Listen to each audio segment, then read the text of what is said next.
Hey folks, it's Lindsey Huddleston with SPS back in the building over at Romulus High School with the Romulus Eagles. Got a chance to spend some time with Coach Charles Searcy, but now I'm here with Torrence Searcy. Yes, there is a connection right there. And I met this young man as a freshman on the track and field on a wet day several years ago. Now talking to him as a senior. Yes, sir. Firm handshake and all. What's your specs now, size and weight? 6'3", 180. 180. When did your growth spurt go on? Because you always had height. Yeah, it came during COVID, so it just hit 7th grade year. Yeah, so you've been holding this height for a minute. Eating and sleeping. Yeah, eating and sleeping, man. Well, I've been hearing nothing but great things about you.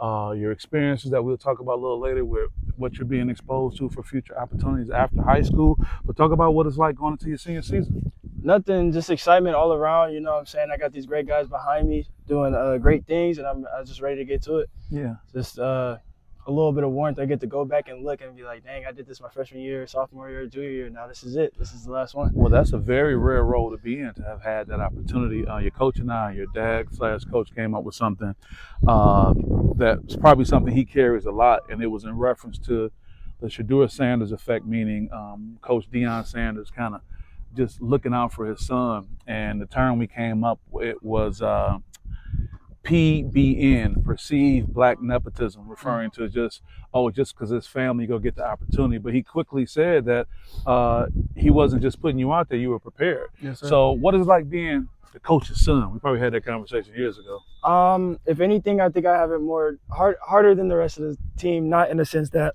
they don't have it hard, but I live with the coach, so everything is football. Life is football. Yeah. And sometimes you're in a hostage situation. Yeah. Sometimes you yeah, can't get away from it. Can't have a bad practice, can't have a bad game, or it's your life. And you know what I'm saying? I love it. I love how competitive my dad is with me, even in the sense of him being my coach. And it's just, you know what I'm saying? I love it. It's great. Yeah, it's great. That's good.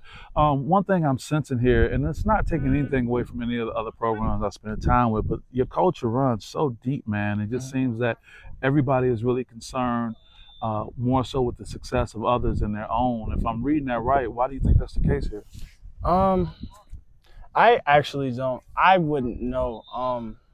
I'm a little disconnected as far as myself. I like to kind of stay away from it and kind of, again, focus on myself like others don't. But I think that it's taking a turn. If I can say anything, I think it's taking a turn. Like most of the guys here that I know. Good turn or bad turn? Good turn. Yeah. Good turn. Mm-hmm. These guys here, I know they're young, so we're gonna get together, and they're turning the program around themselves, even, and it's for the better. So I wouldn't be able to tell you. I get it. So let's talk about an example of what I've been hearing and even seeing.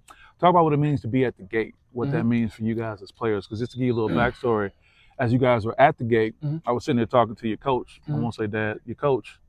And I thought I was kind of keeping him from practice, and I thought you guys were waiting on him. But that's not the case. You guys were going through your process to kind of disconnect from what may have been going on prior to practice to get ready. But talk about what being at the gate means for you.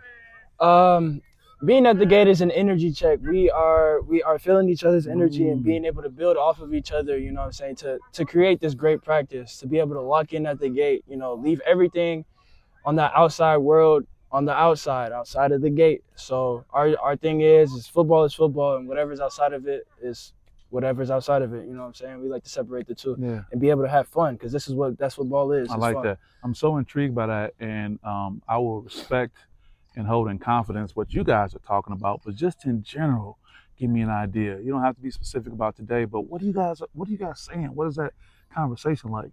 We are fun. I know there's some people that have their own their own quirks, like what makes them good, and if they play outside of it, they kind of dwindles their light, and we want everybody to have their light bright as can be. So I'm gonna pick on somebody. There's this kid named Nair. He's a goofy guy, but he does not play good. He does not play well serious. So we need him goofy. We need him. You gotta loosen. He has to be loose. There's other people that need to be serious, that need to be angry to play good, and we just make sure everybody's in that right mindset. And then when we go out together as a team, we have the mindset to be great. Yeah.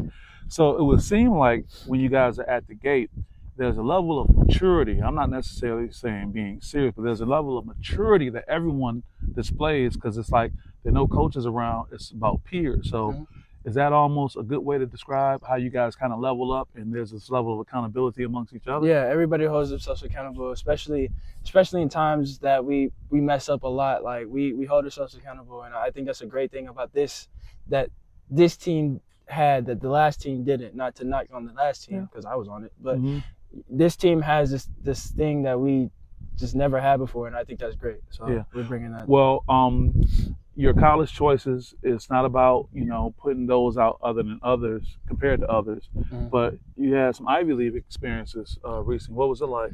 I enjoyed every single one that I went to. Cornell and Yale were the two that I actually ended up going to.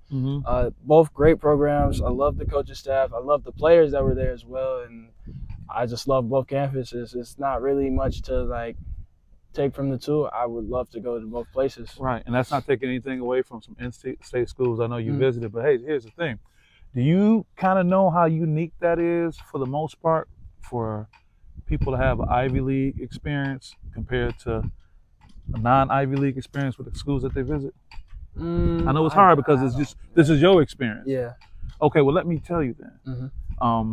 That's not a huge experience that other people have. So that says a lot about you and your ability and the fact that it wasn't foreign to you when you went there. So what do you think about that? It's great.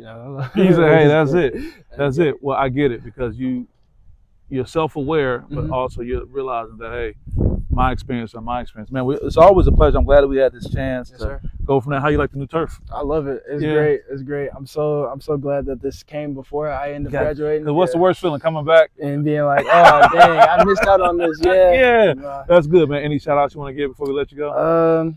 I think I said it once before, but my family, my immediate family, my uncles, just everybody in my family, they always support me through everything and always there for me. I could call them for anything. So I'm just grateful for them. Good, man. Well, you are going to remind me of how time flies so fast from, sitting with you on a wet track and field to sitting with you now as a senior man, taking up the whole camera frame, full handshake and the beard going on and all that stuff too, man. So with that being said, guys, this is Lindsey Huddleston with SPS signing off from Romulus High School. See you next time. Peace.